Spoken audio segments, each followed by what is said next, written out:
السلام علیکم ورحمۃ اللہ وبرکاتہ۔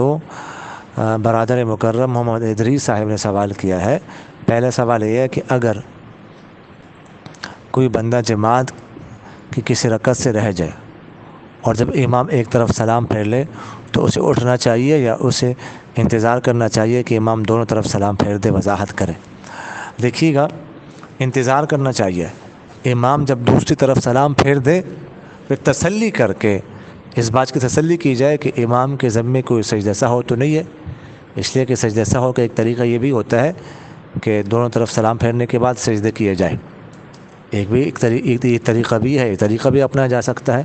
تو ہو سکتا ہے کہ امام سے کوئی ایسی غلطی ہو گئی ہو جس کی وجہ سے سجدہ سہو واجب ہو، اب وہ سجدہ سہو کرنا چاہتا ہو، دو سلام پھیرنے کے بعد بھی کر سکتا ہے، تو اس لیے تسلی کر کے کہ کہیں امام نے سجدہ سہو تو نہیں کرنا، تسلی کر کے پھر جو ہے نا وہ کھڑا ہونا چاہیے، جلدی نہیں کرنی چاہیے۔ جزاکم اللہ خیر۔